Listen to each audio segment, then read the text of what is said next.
Hi there. Welcome to, well, the first new Sleaze Library since 2 months actually. I don't know why it took me so long, but maybe it's because I haven't been buying that many paperback novels and sleazy novels and stuff like that. But I did found a bunch lately, so let's get started. This is hopefully going to be a more regular update, but we'll see. First up, A Dandy in Aspic, written by Derek Marlowe. This is the movie version. I haven't seen the movie, haven't read the story, but it's a Cold War spy novel, sorry. And I always like the movie adaptation novelizations, whatever. This is the 1968 edition. Then we got more thrillers. This is Smokescreen by Dick Francis, who apparently was a Edgar Allan Poe Mystery Award winner. Again, not too familiar with what this is. It's a detective novel. It's the kind of novels I do like. Let's see where this is from. Originally written 1973. This is the 1973 edition, but it's like the fifth publishing for this novel. This is not a old novel. Well, the story itself is old, but the version I have here is a newer one. This is Serenade by James M. Cain. James M. Cain is a writer of a lot of film noir stuff.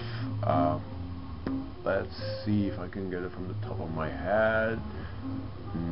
No, I can't. I don't know. I don't remember much what he did. It'll probably, I'll probably find out after I do this video, but he wrote some awesome stories that were made into film noirs.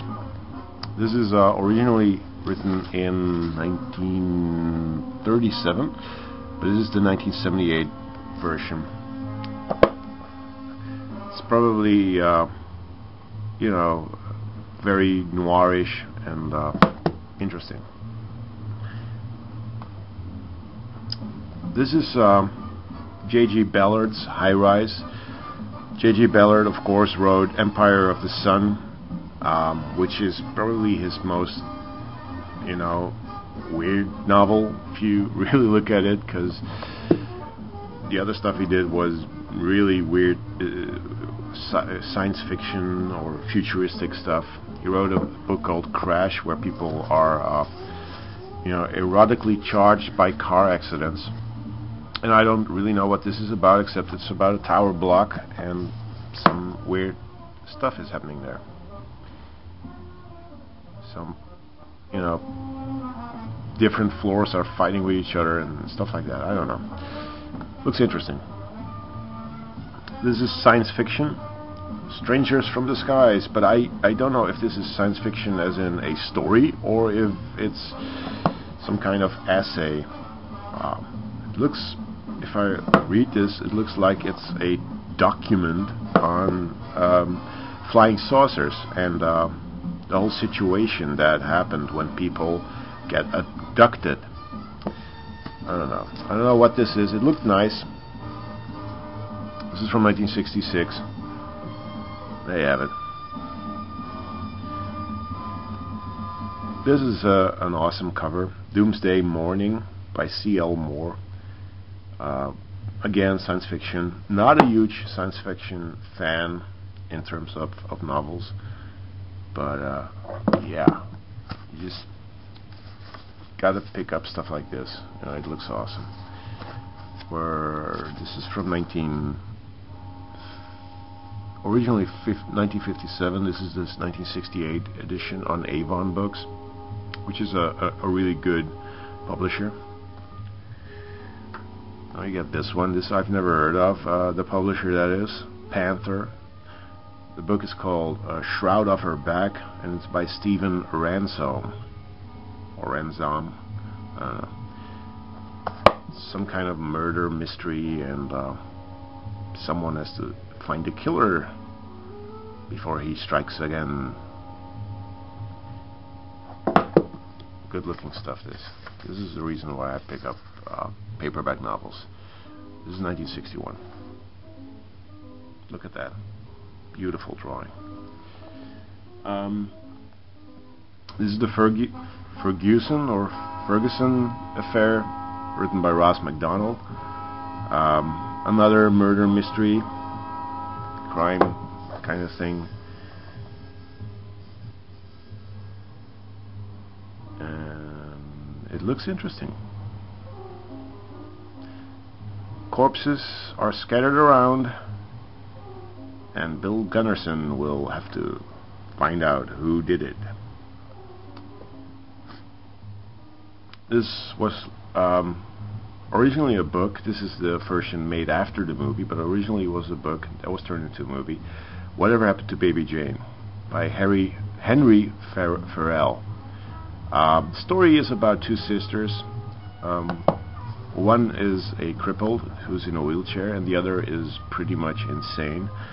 The insane one keeps terrorizing the crippled one because she blames her for, well, basically ruining her career as a child star. And things go from bad to worse. Good. The movie was good. I hope the novel is good as well. And we have Edgar Wallace, The Calendar. Edgar Wallace was huge in Germany, literally huge in Germany. They made, from his stories, they made about like 30, 40 movies. I don't think any other country has made so many movies based on Edgar Wallace stories. He's a writer from the 30s. This book is originally from 1930. This is 1966 edition.